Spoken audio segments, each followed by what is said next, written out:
இந்தியாவிலே first time flight விசிட்டே ஹெலிகாப்டர்லங்க. நம்ம Manju groups in blue spot 3.0 grand லான்ச்ல கொஞ்ச நாளா என் உலகமே என்ன சுத்தி நொறுங்கிட்டு இருக்கு.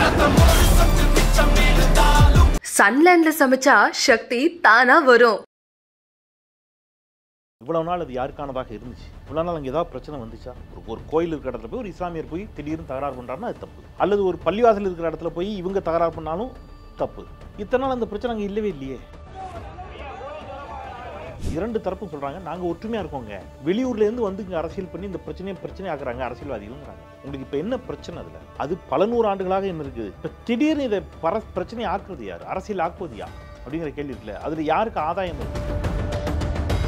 நீங்க தான் சொன்னீங்க எவ்வளவு வருஷமா கோயில் இருக்குன்னு தெரியும். சரி, அப்படி ஒரு பல நூறு ஆண்டுகளாக தர்காவும் இருக்கு சார். மலையே அந்த முருகனோடது தாங்கிறாங்க, கந்தர் மலைன்றாங்க, ஸ்ரீ கந்தரின் மலை. அப்ப கூட பாருங்க, முருகன் இல்ல, என்ன ஆக்கிட்டாங்க, கந்தன் கூட இல்ல, இசு ஸ்கந்தர். நீங்க திருச்செந்தூர்ல இருக்கக்கூடிய சாமிக்கு பேர் என்ன சார்? கோயிலுக்கு பேரு அருள்மிகு செந்திலாண்டவர் கோவில். ஓகே, செந்திலாண்டவர், அருள்மிகு செந்திலாண்டவர். இன்னைக்கு என்னவா மாத்துறாங்க? ஸ்ரீ சுப்பிரமணிய சுவாமி, சுத்த பிராமணியன் அப்படின்னு அர்த்தம், சுத்தமான பிராமணன் அர்த்தம். செந்தில் தமிழ் பெயர், எல்லாம் இங்க சமஸ்கிருதமயமாகிட்டே வருது. இல்ல சார், அவங்க பேசுறது இல்ல இல்ல, மலையே தப்பு அப்படி கிடையாது. இல்ல ஒரு நிமிஷம், இன்னும் கொஞ்ச நாள் இந்த ஊரேமா சார் சொல்லிட்டான் சார், இந்த நாடே ஹிந்து நாடு, நீ வெளியில போங்கறாங்க, அங்க இருக்கிற இஸ்லாமியனை போய் அனுப்பிடுவோமா?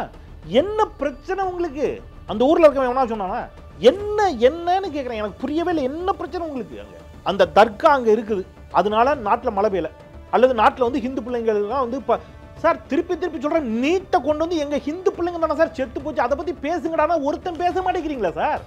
ஆடு கோழி எல்லாம் திருப்பி பாருங்க, நீங்க ஆட்டுக்கு போறீங்க, ஆட்டுக்கு கொடுக்குற முக்கியத்துவத்தை எங்கூட்டு பிள்ளைங்களுக்கு கொடுக்க மாட்டேங்கிறீங்களே. ஆடு வெட்டி விட்டாங்க, கோழியை வெட்டி விட்டாங்க, என்ன சார் மனுஷனை வெட்டிக்கிட்டு இருக்கே நீ? குஜராத்ல ஒரு சின்ன குழந்தைய, 3 வயசு குழந்தைய புட்டிங்கி தரையில இருக்கிற கல்லுல அடிச்சு கொன்னிய, அந்த அம்மாவை பிடிச்சிட்டு கழுத்தை பிடிச்சிட்டு அந்த குழந்தை கத்தி கதறிச்ச, அந்த குழந்தைய கொண்டு விட்டு அந்த அம்மா 5 மாச கர்ப்பிணிய கதற கூட்டு பாலியல் உள்ளுறவு செஞ்சிக்கல. என்ன சார் இந்த நாட்டில்? அவங்களெல்லாம் இந்த மோடி அரசு விடுதலை பண்ணிச்சு. ஏன்டா விடுதலை பண்ணீங்கன்னு கேட்டப்ப தேர் ஆல் பிராமின்ஸ் ஒருத்தர் சொன்னாரு, ஒரு எம்எல்ஏ. ஓராண்டு தேர்தல், இப்ப இந்த பிரச்சனை கையில் எடுக்கிறாங்க. போன தேர்தல் அப்ப என்ன பிரச்சனை கையில் எடுத்தாங்க ஞாபகம் இருக்கா உங்களுக்கு? வேல் யாத்திரை, எல்முருகன் வேல் யாத்திரை போனாரு. தொல்லியல் துறைக்கு உண்டான இந்த சமண படுக்கைகளை எல்லாம் அவங்க வந்து சேதப்படுத்தியிருக்காங்க, பச்சை பெயிண்ட் அடிச்சு வச்சிருக்கு. இப்ப தோண்டனா எங்க போகுது? அதுக்கு முன்னாடி சமணர்களுக்கு போதா? மலையில சமணர்களுக்கு கொடுத்துட்டு போயிருங்க, சமண தொல்லியல் கொடுத்துட்டு போயிருங்க, சமணர்கள்ட்ட கொடுத்துட்டு போயிருங்க, எல்லாருக்கும் கீழே இறங்கிருங்க. இந்துக்களுக்குள்ள இஸ்லாமியருக்குள்ள சமணர்களுக்கு. இந்துக்களே சந்தோஷமா இருக்கான அந்த நாட்டில் அப்படின்னா இல்ல. ஆர்எஸ்எஸ் தலைவர் மோகன் பகவத் சொன்னாரு சமீபத்தில், எல்லா பள்ளிவாசல்களிலும் சிவலிங்கத்தை தேடாதீர்கள் சொன்னவர் ஆர்எஸ்எஸ் தலைவர் மோகன் பகவத். அது நாட்டினுடைய ஒற்றுமையை சீர்குலைத்து விடும். போதும், அயோத்தியோட நிறுத்துங்க. நீங்க அயோத்தியில ஆரம்பித்ததை மதுரா மற்ற ஊர்களுக்கு இப்ப எங்க கொண்டு வரீங்க? தமிழ்நாடு வரைக்கும் வரீங்கன்னா நீங்க ஏன் இங்க என்ன பண்ணணும்? உங்களுக்கு ஏன் இந்த கலவர திட்டம்? எனக்கு புரியவே இல்லை சார். தயவு செய்து விட்டுருங்க தமிழ்நாட்டை ப்ளீஸ். உங்க யாரு சார் திட்டமிடுறா? என்ன யார் திட்டமிடுறாங்கன்னா, யாரெல்லாம் இன்னைக்கு இந்த பிரச்சனையை கையில் எடுக்கிறாங்களோ அவங்க திட்டமிடுறாங்க. உலக தமிழர்கள் அனைவருக்கும் வணக்கம். இன்றைய சிறப்பு நேர்காணல் நம்மோடு இருக்கக்கூடியவர் மூத்த பத்திரிகையாளர் தமிழ் கேள்வி செந்தில்வேல். வணக்கம் சார். வணக்கம். திருப்பரங்குன்றம் மழை யாருக்கானது அப்படிங்கிறதுல ஒரு பிரச்சனை ஒன்று போயிட்டுருக்கு. இன்னைக்கு ஒரு ஊர்வலம் நடத்தியிருக்காங்க. சில நாட்களாகவே இந்த பிரச்சனை போயிட்டுருக்கு. இது குறித்து உங்களுடைய பார்வை? மக்களுக்கானதுங்க, எல்லா மக்களுக்கும் ஆனது. அதில் என்ன குழப்பம், என்ன சந்தேகம்? இவ்வளவு நாள் அது யாருக்கானதாக இருந்துச்சு? இவ்வளோ நாள் அங்கே ஏதாவது பிரச்சனை வந்துச்சா? இத்தனை ஆண்டுகளாக அது இருக்குல்ல. இப்போ திடீர்னு அங்கே போய் ஒரு கோவிலில் போய் ஒரு இஸ்லாமியர் தகராறு பண்ணுறாருன்னு வைங்க, ஒரு கோயில் இருக்கிற இடத்துல போய் ஒரு இஸ்லாமியர் போய் திடீர்னு தகராறு பண்ணுறாருன்னா அது தப்பு. அல்லது ஒரு பள்ளிவாசல் இருக்கிற இடத்துல போய் இவங்க தகராறு பண்ணாலும் தப்பு. இத்தனை நாள் அந்த பிரச்சனை அங்கே இல்லவே இல்லையே. இன்றைக்கு புதிய தலைமுறை தொலைக்காட்சி அங்கே இருக்கக்கூடிய மக்களிடம் நேர்காணல் எடுத்து போட்டுச்சு. 2 தரப்பு மக்களும், ஹிந்துக்களும் பேசினார்கள், இஸ்லாமியர்களும் பேசினார்கள். 2 தரப்பும் சொல்கிறாங்க நாங்கள் ஒற்றுமையாக இருக்கோங்க, வெளியூர்லேருந்து வந்து இங்கே அரசியல் பண்ணி இந்த பிரச்சனை ஆக்குறாங்க அரசியல்வாதிகள்ங்கிறாங்க. உங்களுக்கு இப்போ என்ன பிரச்சனை? அதில் அது பல நூறு ஆண்டுகளாக என்ன இருக்குது? கோயில் எப்போ வந்துச்சு தெரியாது, அதுவும் நீண்ட வரலாறு உடையது. தர்காவும் அதே மாதிரி பல நூறு ஆண்டுகளாக அங்கே இருக்குது. அப்போ 2 பக்கமும் நிகழ்வுகள் தொடர்ச்சியாக நடந்துக்கிட்டு தான் இருக்குது. படியேறி இவங்க இந்த பக்கம் போகிறாங்க, அவங்க இந்த பக்கம் போகிறாங்க. இப்போ திடீர்னு இதை பிரச்சனை ஆக்குறது யார்? அரசியல் ஆக்குவது யார் அப்படிங்கிற கேள்வி இருக்குல்ல. அதில் யாருக்கு ஆதாயம் இருக்குது? இப்போ இதுதான் பேசப்பட வேண்டிய பிரச்சனையா அப்படிங்கிறது தான். இதுதான் இப்போ வந்து இப்போ ஹிந்துக்களுக்காக அப்படின்னு சொல்லி பேசுகிறாங்க இல்லையா? ஹிந்து பிள்ளைகளுடைய கல்வி பறிபோகிறதே, அதை பற்றி எப்போ பேச போறீங்க? எங்கே சார் பறிபோகுது? யூஜிசி புதிய கல்விக் கொள்கை, நீட்டு, இப்போ நீட்டில் இறந்து போன பிள்ளைங்க, சூசைட் பண்ணி இறந்து போன பிள்ளைங்கலாம் ஹிந்து பிள்ளைங்க இல்லையா? பெட்ரோல் டீசல் விலை உயர்வால் ஹிந்துக்கள் பாதிக்கப்படலையா? அது எல்லாருக்குமான ஒரு பொது பிரச்சனை. Right sir. அப்போ அதெல்லாம் நீங்கள் அதுதானே நாட்டுடைய பிரதான. இன்னைக்கு பணவீக்கம் இன்னைக்கு எவ்வளோ உச்சத்தில் இருக்குது. இப்போ பொருளாதாரம் இன்னைக்கு நீங்கள் நிர்மலா சீதாராமன் பட்ஜெட் தாக்கல் பண்ணி இந்த ஒரு வாரத்தில், ஒரே வாரத்தில் நியர்லி 2700 ரூபா ஏறிடுச்சு. எது? தங்கம். 2700 ரூபா. சாமானிய மக்கள் என்ன செய்ய போகிறாங்க? நீங்கள் அந்த அதை கன்சிடராக பண்ணியிருப்பீங்களா நீங்கள்? ஸோ விலைவாசி உயர்வு, வேலையில்லா திண்டாட்டம், 30 பேர் கும்பமேளாவில் இறந்து போனார்கள். யோகி ஆதித்யநாத் பொறுப்பேற்றாரா? நரேந்திர தாமோதரதாஸ் பொறுப்பேற்றுக் கொண்டாரா? அவர்கள் ஹிந்துக்கள் இல்லையா? அந்த ஹிந்துக்களுக்காக நீங்கள் கொஞ்சம் தயவு செய்து விருப்பம் இல்லாமல் பேசணும் தேவேந்திரன். கலாட்டா நேயர்களுக்காகவும் நான் கேட்குறேன். ஒருவேளை இந்த நிகழ்வு, இந்த கொடூரம் 30 ஹிந்துக்கள் தமிழ்நாட்டிலோ அல்லது கேரளாவிலோ நடைபெற்ற ஏதேனும் ஒரு கோவில் திருவிழாவில் இறந்திருந்தார்கள் என்றால், நெரிசலில் சிக்கி எவ்வளோ பெரிய கலவரம் வெடிச்சிருக்குன்னு தெரியுமா? இந்த பாஜக, இந்த ஹிந்துத்துவ அமைப்புகள் என்ன சொல்லுவாங்க தெரியுமா? ஏ திராவிட மாடல் அரசே, ஏ திமுக அரசே, ஏ ஹிந்து விரோத அரசே, ஏ கம்யூனிஸ்ட் அரசே, ஏ ஹிந்து விரோத கம்யூனிஸ்டே, ஏ ஹிந்து விரோத திமுகவின்னு ஆரம்பிச்சிருப்பாங்க. ஆரம்பித்து ஒரு நெரிசலில் சிக்கி இறந்ததை திட்டமிட்டு ஹிந்துக்களின் படுகொலையான்னு ஆரம்பிச்சிருப்பீங்களா? இன்னைக்கு 31 பேர் இறந்துருக்காங்க. ஒருத்தமாய் பேசுறீங்க. எத்தனை கோடி பேர் சார்? எவ்வளோ கோடி பேர் வந்துரு? இங்கே 15 லட்சம் பேர் கூட்டினாங்கன்னு யார் தான் சொன்னா? அதான் சார், அந்த 15 லட்சம் பேர், 15 லட்சம் பேரில் வயதானவர்கள், இணை நோய் உள்ளவர்கள், கடும் வெயில் அன்னைக்கு அவர்கள் மூச்சுத்திணறலில் இறந்து போனார்கள். அதற்கும் இந்த அரசு பொறுப்பேற்க வேண்டும் என்று நான் ஏற்கனவே தெளிவாக பேசியிருக்கேன். எனக்கு மாற்று கருத்து இல்லை. ஆனா அங்க கோடிக்கணக்கான 20 கோடின்றாங்க, 30 கோடின்றாங்க, 15 செத்தா பரவாயில்லையா 30 பேர்? அப்படி அது ஒரு கவர்மெண்ட் என்ன பண்ணணும்னு ஆகுது. நான் என்ன கேட்கறேன்னா, இதே விஷயத்தை தான் நீங்க மற்ற மாநிலத்துக்கு எப்படி பார்ப்பீங்கன்னு மட்டும் சொல்லுங்க. இதே விஷயத்தை நீங்க மற்ற மாநிலங்களுக்கு எப்படி பார்ப்பீங்க? அவ்வளவு கிரவுட். யாரோ இயல்பா யாரோ ஒருத்தர் இறந்தா கூட ஹிந்துக்களுக்கு பாதிப்பு இல்லையா? நீங்க பேசி இருக்கிறீங்களா இல்லையா? இதெல்லாம் பேசி நம்ம டைவர்ட் ஆகுறோமோ, டைவர்ட் பண்றாங்கன்ற ஒரு வாதம் வைக்கிறாங்க. திருப்பரங்குன்றம் யாருக்கானது? அதுதான் நான் அது சொல்றேன். இந்துவா இல்ல இஸ்லாமியர்களுக்கானது? அந்த தயவு செய்து நீங்க அந்த வார்த்தை கேட்காதீங்க. கேள்வி எழுப்புறாங்க. இன்னைக்கு அது போராட்டம் அபத்தமான கேள்வி. அது அபத்தமான கேள்விங்கிறேன் சார். மலை, நான் என்ன கேட்குறேன், ஒரு ஊர் இருக்கு சார். ஒரு ஊர்ல பள்ளிவாசல் இருக்கு. கொஞ்சம் தள்ளி என்ன இருக்கு? கோயிலும் இருக்குது. இந்த கோயில் இருக்கிற இந்த நிலப்பரப்பில் என்ன இருக்கக்கூடாது அப்படி சொல்லுவீங்களா? இந்த இந்த இந்த இந்த இத்தனை இந்த ஊர் வந்து எங்களுக்கு தாங்க சொந்தம், இந்த நிலப்பரப்பு எங்களுக்கு தாங்க சொந்தம், இந்த நிலப்பரப்பில் கோயில் பக்கத்தில் என்ன இருக்கக்கூடாது, மசூதி இருக்கக்கூடாது. நீங்கள் இப்படிலாம் ஆரம்பிச்சிட்டீங்கன்னு வைங்க. இல்லை சார், நீங்க தான் சொன்னீங்க எவ்வளவு வருஷமா கோயில் இருக்குன்னு தெரியும். சரி, அப்படி ஒரு பல 100 ஆண்டுகளாக தர்காவும் இருக்கு சார்.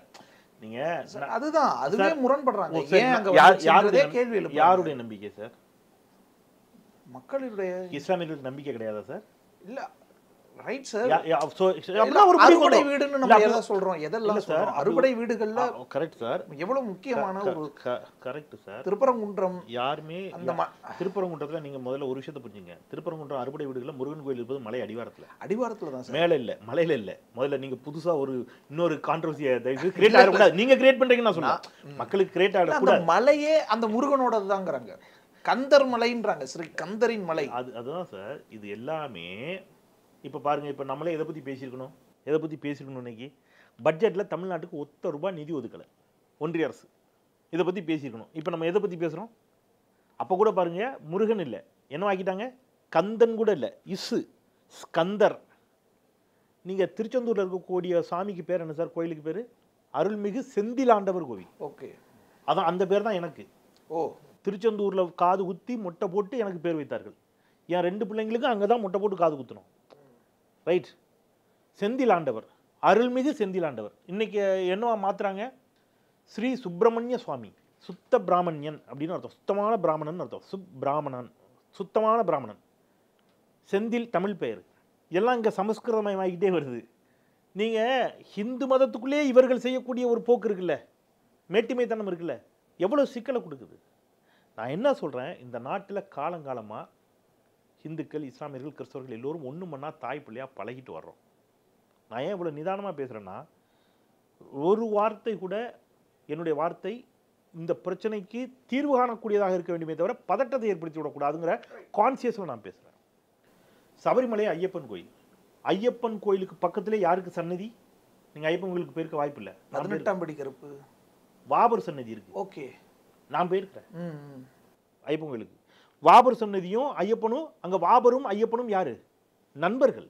நீங்க ஐயப்பனுடைய வரலாற்றை படிக்கின்ற பொழுது தெரியும், ஐயப்பனுக்கு நெருங்கிய நண்பன் யாருன்னு கேட்டீங்கன்னா வாபர். அதனாலதான் வாபர் சாமியை கும்பிடுறான். அப்ப ஐயப்பனுக்கு மாலை போட்டு போற ஐயப்ப சாமி பக்தர்கள், சாமிமார்கள் ஐயப்பனையும் கும்பிடுறான், வாபரையும் கும்பிடுறோம். அங்கேயும் தர்கா இருக்கு, அங்கேயும் இருக்கு, வாபருக்கு. சார் சாமிமார்கள் வாபரையும் கும்பிடுறாங்க.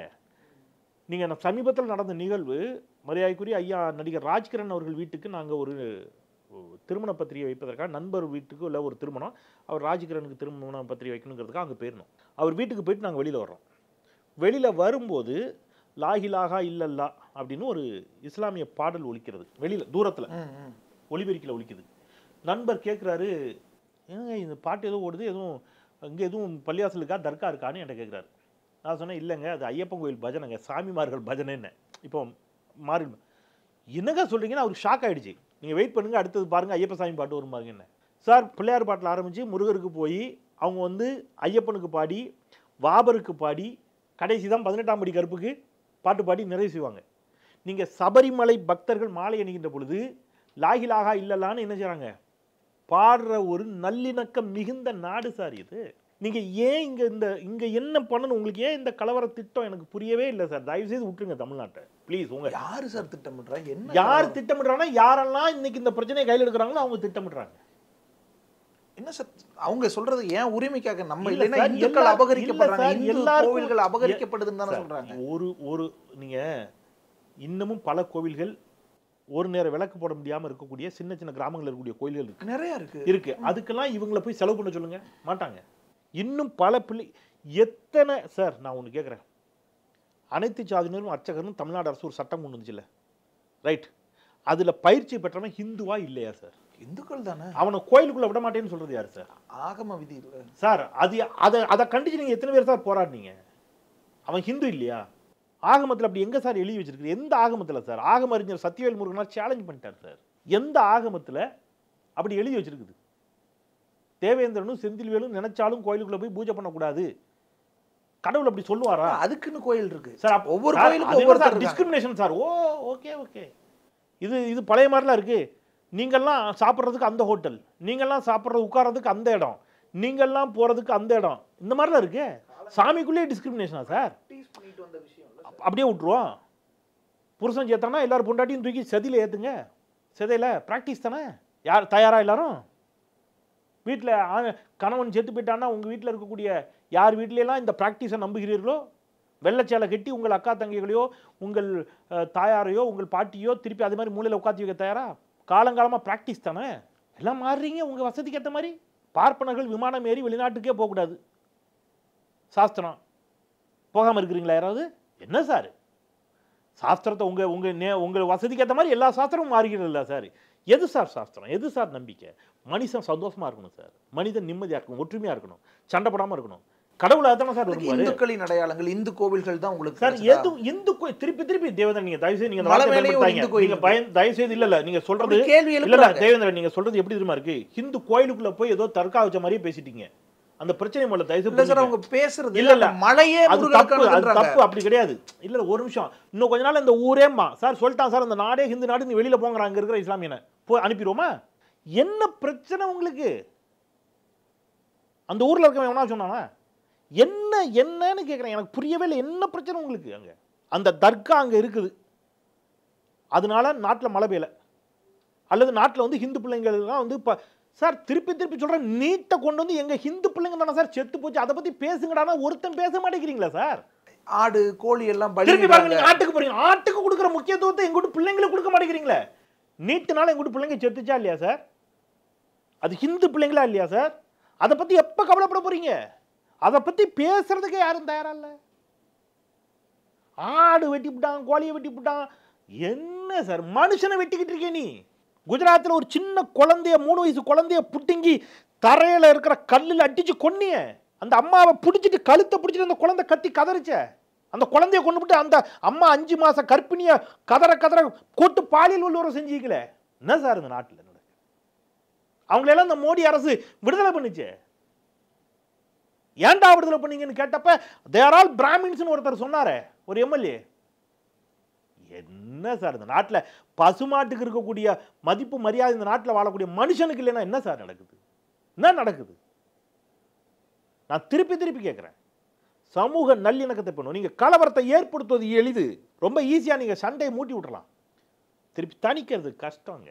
மண்டைக்காடு கலவரத்தம் எவ்வளோ நாள் ஆச்சு திருப்பி நிலைமை சீராக? நான் தென் மாவட்டத்தை சேர்ந்தவன். ஒரு காலத்தில் அங்கே வந்து எப்போ ஜாதி மோதல் நடக்கும்னே தெரியாது. திடீர்னு ஜாதி மோதல் வரும், பஸ் அடிப்பான், பஸ் எரியும், வெளியில் போன புருஷன் வீட்டுக்கு வருவானா, ஸ்கூலுக்கு போன பிள்ளைங்க வீட்டுக்கு வருமானு தெரியாமல் பெற்றோர்கள் பதறி துடிப்பாங்க. அதெல்லாம் சரி பண்ணுறதுக்கு எத்தனை ஆண்டு காலம் போராடி இருக்கும் தெரியுமா?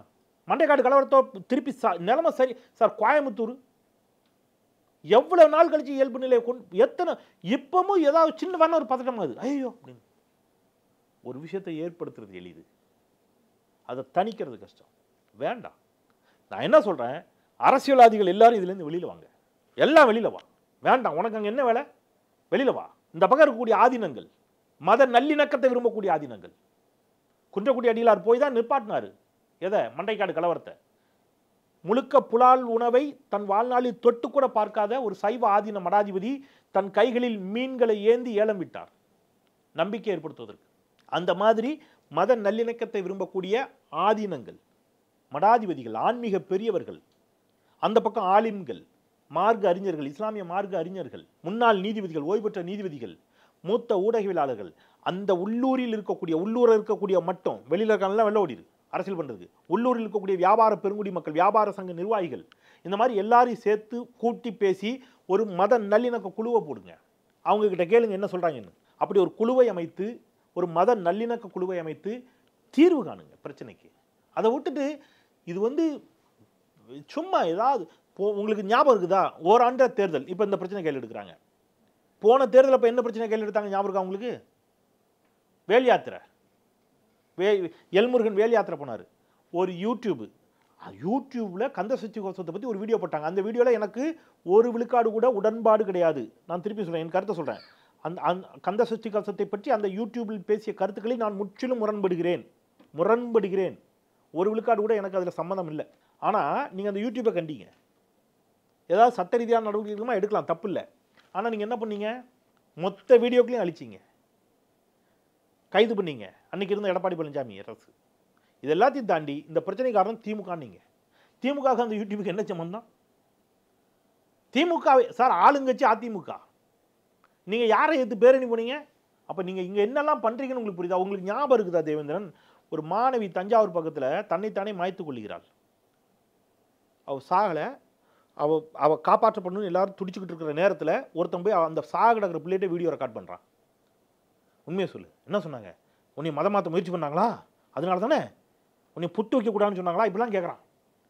அதில் ஒரு போர்ஷனை மட்டும் கட் பண்ணி வைரலாக்குனாங்க. மதமாற்ற முயற்சி, அந்த கிறிஸ்தவ பள்ளிக்கூடத்தில் மதமாற்ற முயற்சி.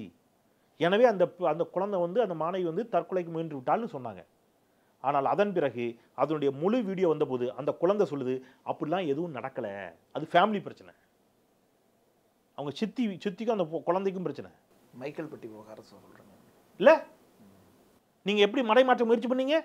இதே அண்ணாமலை இன்னைக்கு பேசுகிற இதே கூட்டம், ஹெச் ராஜா கூட்டம், வள்ளூர் கூட்டத்தில் ஆர்ப்பாட்டம், போராட்டம், உண்ணாவிரதம், என்னெல்லாம் பண்ணீங்க? அப்புறம் முழு வீடியோ வந்த உடனே எல்லாம் துண்டக்கான துணியை காணும் தெரிச்சு ஓடிட்டீங்க. மாட்டிக்கிட்டோண்டா. ஒரு குறைஞ்சபட்சம் வருத்தம் தெரிவிச்சிருப்பியா? நீ மன்னிப்பு கேட்டிருப்பியா? நான் தவறான தகவலை வச்சு இந்த மாதிரி பண்ணிட்டாங்க, எந்த ரெஸ்பான்சிபிலிட்டி இல்லைல்ல? நீ ஒரு கலவரத்தை ஏற்படுத்துவ, அதுக்கு ஒரு குழு வந்துச்சு கர்நாடகாலேருந்து, என் நினைவு சரியாக இருந்தால் விஜயசாந்தி உள்ளிட்டவர்களெல்லாம் அழைச்சிட்டு வந்து மைக்கேல்பட்டி ஊர் மக்கள் மொத்த பேரும் போய் என்ன கையெழுத்து போட்டு கொடுத்தாங்க தெரியுமா கலெக்டர் ஆஃபீஸில்? நாங்கள் இந்த ஊரில் பல ஆண்டுகளாக ஒன்றுமன்னா வாழ்ந்துட்டு வர்றோம். எங்கள் ஊருக்கு வெளியூரிலிருந்து வரக்கூடிய அரசியல்வாதிகள் எங்கள் ஊரில் மத பிரச்சனை ஏற்படுத்த முயற்சிக்கிறார்கள். நாங்கள் ஒற்றுமையாக வாழ்கிறோம். இந்த பள்ளியில் படித்த எல்லாரும் தான் நாங்கள், எங்கள் பிள்ளைங்க, எங்கள் பேரம்பேத்தி வரைக்கும் இந்த ஸ்கூலில் படிச்சுட்டு இருக்குது. எங்களை யாரும் மதம் மாற்ற என்னைக்கு முயற்சி செஞ்சாங்கன்னா நான் எல்லாருமே மதம் மாறி இருப்போம். அப்படிலாம் எதுவும் நடக்கலை. வெளியூரில் இருந்து வரக்கூடிய அரசியல்வாதிகளை எங்கள் ஊருக்குள் விடாதீர்கள் என்று சொல்லி போய் மனு கொடுத்தாங்க. ஒரு இராணுவ வீரரின் மனைவிக்கு கொடுமைன்னு சொல்லி பாஜக பிரச்சனையே பண்ணிச்சு. ஞாபகம் இருக்கா உங்களுக்கு? இராணுவ வீரரின் மனைவிக்கே பாதுகாப்பு இல்லை. கடைசி அந்த இராணுவ வீரரோட ஆடியோ வந்துச்சு. அவன் பேசுகிறான் அங்கே உட்காந்துட்டு, நான் பக்காவாக பிளான் பண்ணியிருக்கேன், செமையாக வேறு லெவலில் ஒரு ஐடியா போட்டிருக்கேன், ஒரு கட்சி, முக்கியமான கட்சி நமக்கு ஆதரவாக இறங்க போகுது, தமிழ்நாடே அதிர போகுது, என்னடா பிரச்சனைன்னு பார்த்தா கடையை ஒத்திக்கு எடுத்துருக்கிறான். ஒத்திக்கு கொடுத்த உரிமையாளர் போய், தம்பி போதும், இப்போ பீரியட் முடிஞ்சிருச்சு, உனக்கு கொடுத்த இது முடிஞ்சிருச்சு, அக்ரிமெண்ட் முடிஞ்சிருச்சு, கடை எனக்கு திருப்பி கொடுன்னு கேட்குறாரு. கொடுத்துட்டு போகாமல் அவர்கிட்ட சண்டை போட்டு அவரை கத்தி எடுத்து குத்திவிட்டான். சண்டை அவரோட அடிதடி. அவன் திருப்பி அடித்த செய்தியை மட்டும் ஆக்கி இராணுவ வீரரின் மனைவிக்கே பாதுகாப்பு இல்லை. இதே அண்ணாமலை மன்னிப்பு கேட்டிருப்பியா? உண்மை வெளியில் வந்துச்சே. ஏன்னா ஒரு லிமிட் வேணும். நான் இதே இஸ்லாமியர் ஹிந்து பிரச்சனையாகவே சொல்கிறேன் சார். இஸ்லாமியர் ஹிந்து பிரச்சனையாகவே சொல்கிறேன். ஒரு இஸ்லாமியர் ஒருவர், ஒரு அம்மா ஒரு பொண்ணு 2 பேரையும் சீரழிச்சிட்டார் மதுரையில். இதே மதுரையில், திருப்பரங்குன்றத்துக்கு மதுரைக்கு எவ்வளோ தூரம்? அவர் அந்த அம்மாவோட இல்லீகல் ரிலேஷன்ஷிப் அந்த அந்த அம்மாட்ட சொல்லி அவர் பொண்ணையும் கூட்டு வர சொல்கிறாரு. அது 15-16 வயது சிறுமி. எனக்கு சொல்லும்போதே வலிக்குது. அந்த சின்ன பிள்ளையும் சீரழிச்சிருக்க. நீ சீரழிச்சவன் இஸ்லாமியன்.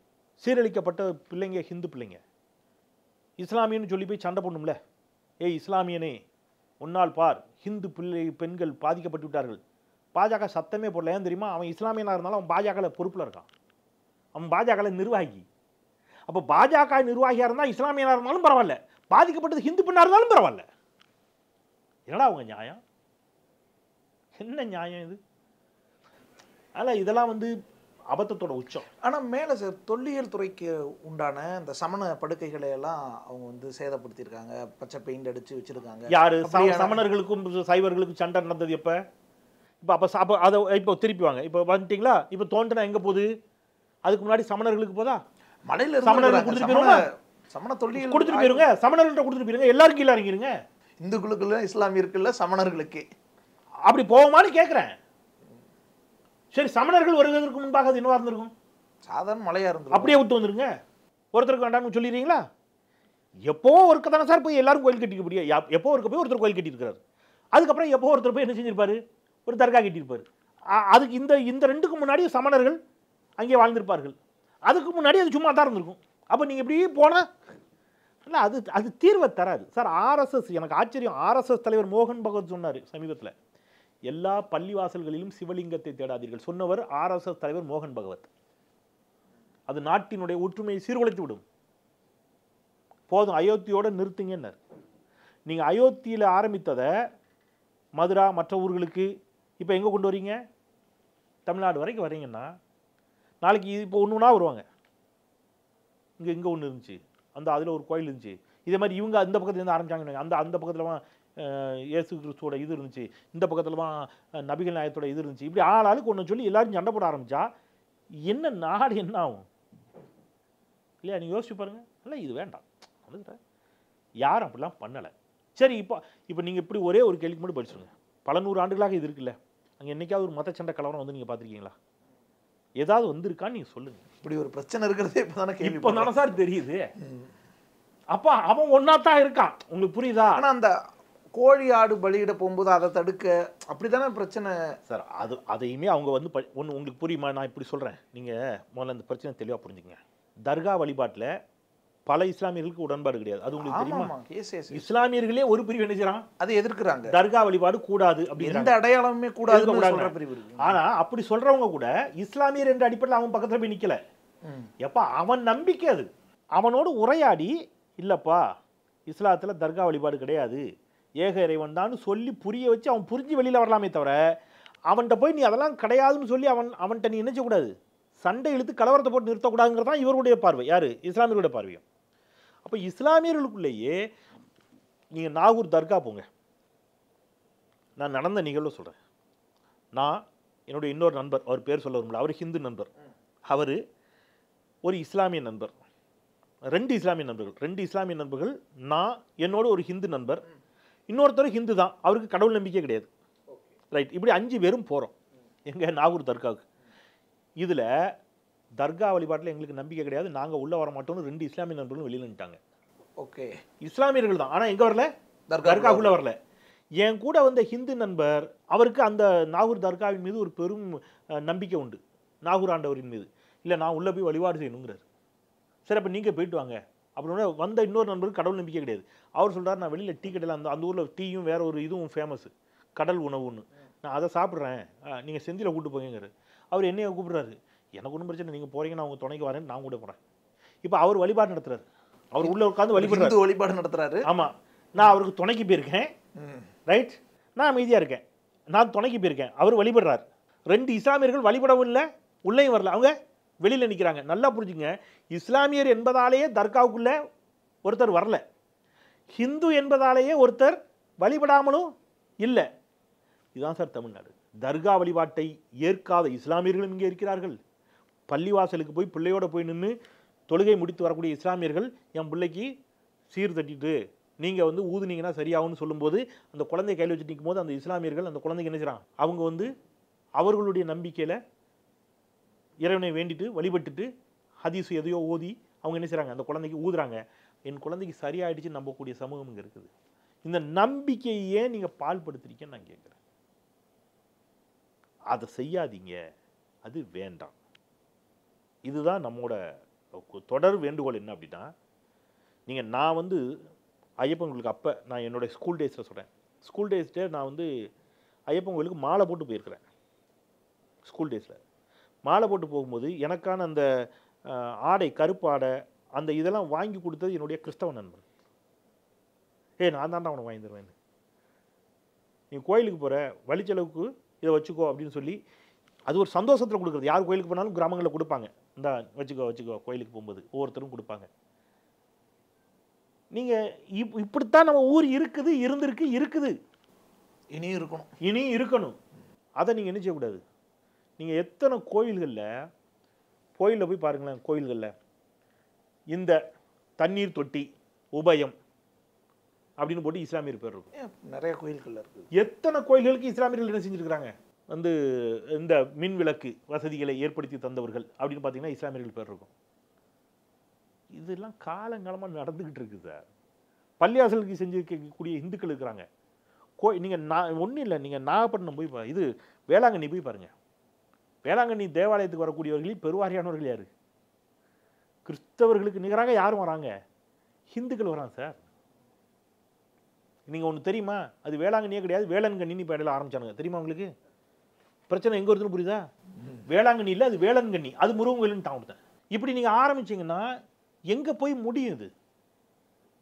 அப்போ அல்டிமேட்டாக நான் எங்கே வரேன், ஹிந்துக்களே சந்தோஷமாக இருக்கான அந்த நாட்டில் அப்படின்னா இல்லை, அவன் வேலை இல்லாமல் அவன் படிப்பு போயிருமோன்னு பயப்படுறான். இப்போ அமெரிக்காலேருந்து பல்லாயிரக்கணக்கான பேரை அங்கேருந்து விமானத்தில் ஏற்றி அனுப்பி விட்டார் ட்ரம்ப். நிறைய இன்னும் அனுப்புகிறாரு. லட்சக்கணக்கான பேர் திருப்பி இங்கே வரப்போகிறான். வர்றவங்களாம் ஹிந்து தானே. இந்த ஹிந்துக்களுக்கெல்லாம் வேலை கொடுப்பாரா மோடி? இந்த ஹிந்துக்களுக்கெல்லாம் பாஜக வேலை கொடுக்குமா?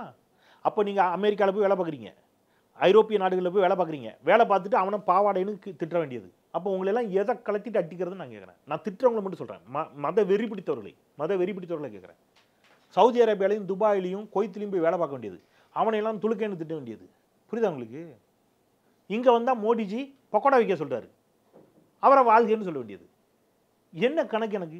இது மதவெறியா இல்லையா? தேசம் என்பது தேசத்தில் வாழக்கூடிய மக்கள். தேசத்தில் வாழக்கூடிய மக்கள் நல்லா இருக்கணும்.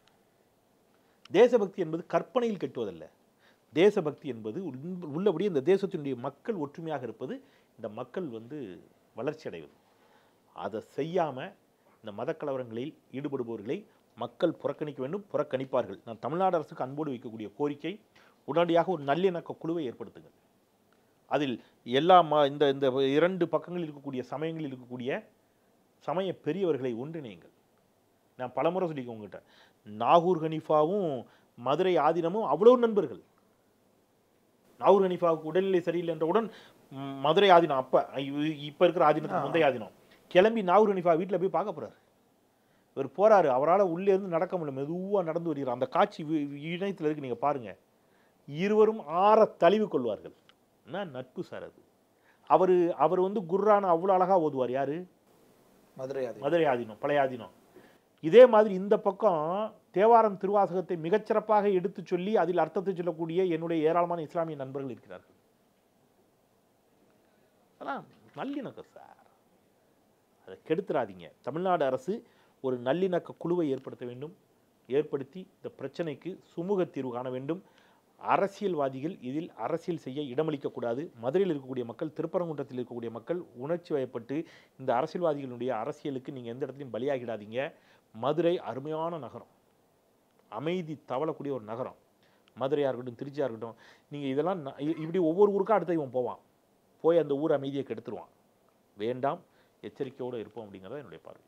நன்றி சார், உங்களுடைய எனக்கு நீங்கள் பண்ணுறது நன்றி. இந்தியாவிலே ஃபர்ஸ்ட் டைம் ஃபிளைட் விசிட் ஹெலிகாப்டர்லங்க. நம்ம Manju groups in blue spot 3.0 grand லான்ச்ல கொஞ்ச நாளா என் உலகமே என்ன சுத்தி நொறுங்கிட்டு இருக்கு. சன்லேண்ட்ல சமைச்சா சக்தி தானா வரும்.